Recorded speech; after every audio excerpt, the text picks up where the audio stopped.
Good morning mga sangkay, followers, subscribers, no? Mga gandang umaga.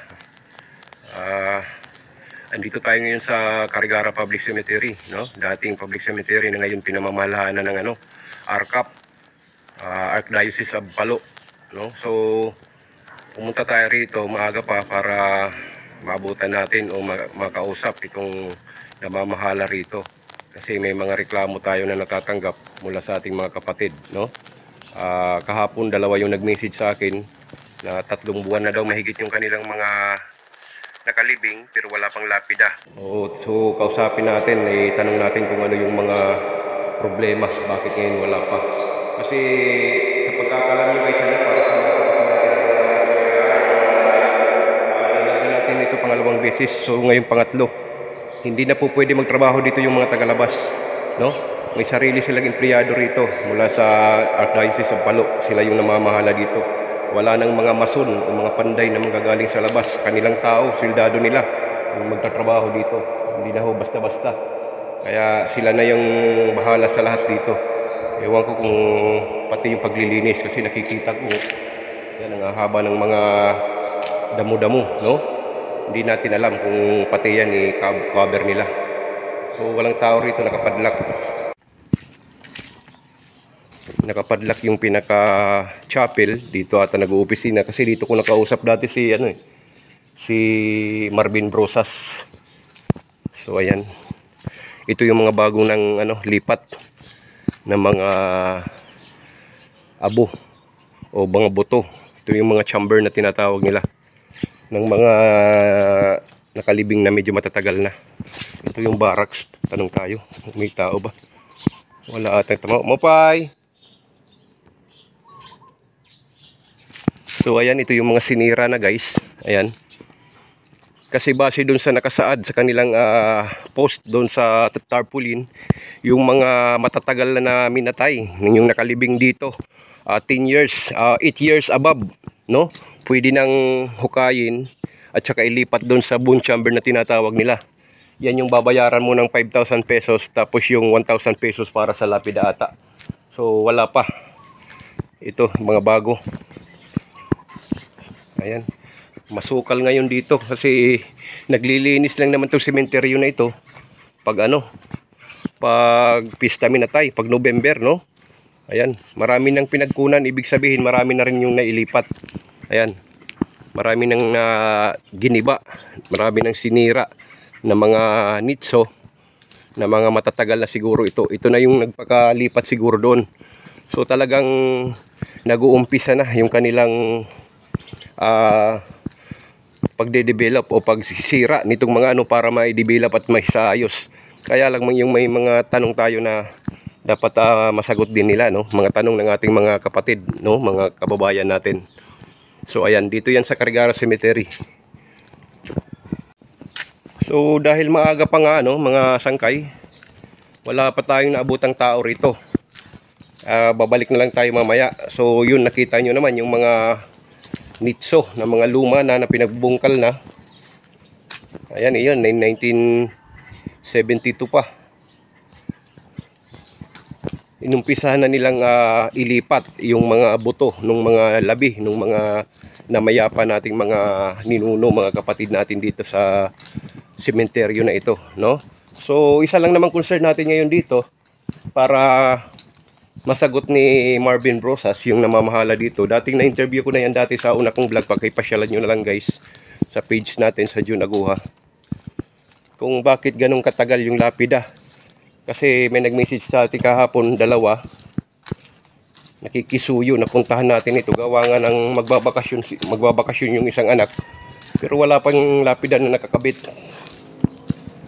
So tanungin natin. Mamaya balik tayo pag may tao na rito kasi maaga pa wala pang tao. So ayan, talagang masukal na yung sementeryo natin. Ayan, gawa ng hindi na siguro ito pinapakialaman. Basta na lang yung sa kanila ilipat yung mga matatagal na. Ayan.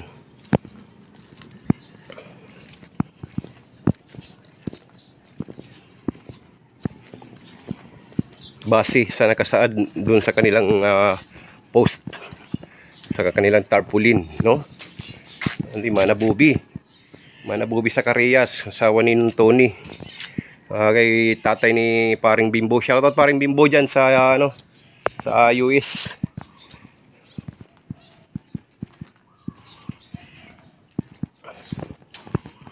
Antonio Nibal. So hindi na tayo tutuloy doon guys, kasi medyo masukal na, balik na lang tayo mamaya pag may tao na rito. Puntahan muna natin yung isa pa nating lakad. So ayan, napunit na yung tarpaulin ni Manabubi. Ang ganda-ganda pa rin ni Manabubi dyan. Rest in peace. Tsaka kay Tony, sa Kariyas. Naway na sa kaharian na kayo ng Panginoong Diyos. Okay, so yung mga sangkay, balik tayo mamaya, gawa ng wala pang tao rito. Medyo maaga pa kasi. Sinadya ko talagang agahan dito para may matrabaho pa tayo hanggang mamayang hapon. Okay, balik na lang tayo. Hello guys, ayan, tapos lang natin maligo, balikan natin doon sa sementeryo yung tao na gusto natin kausapin para matanong natin kung ano yung problema, bakit wala pa yung lapida na dapat na ilagay na, kasi almost 3 months na, o lampas na 3 months siguro, hindi pa naikakabit. Tanungin natin kung nandun na yung tao na yun. Ankan po, Panginoon daw Filomeno Lorindo. Oh, kasi nag-message sa akong kapulo. Tapos kanina nakahiliwatan na akong patod, nanginginalo, waray pa kung ulit ang lapida, kasugad ako. Bukan naman i-check na yung control ng lapida. Ha? Kailangan mo yung control ng lapida. Follow up kung gusto na yung ito. Pero kasi napay yung lapida, hindi deliver lahat niya lang ang so, harap po, bawal na pong video, at pong video.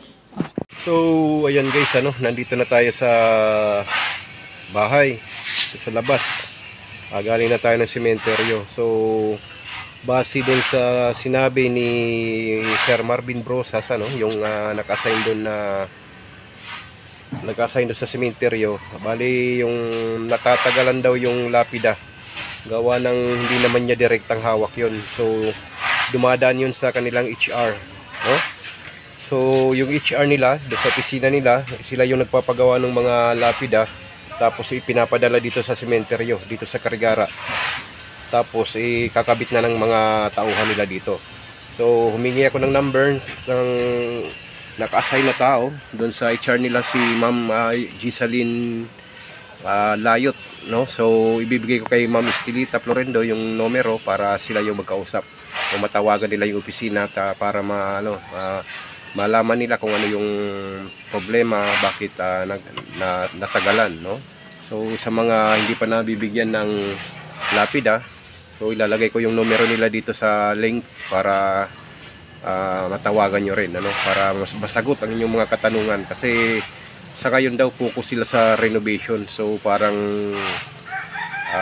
nakalimutan siguro yung lapida, kaya i-follow up nyo lang guys sa opisina nila, nandyan yung numero.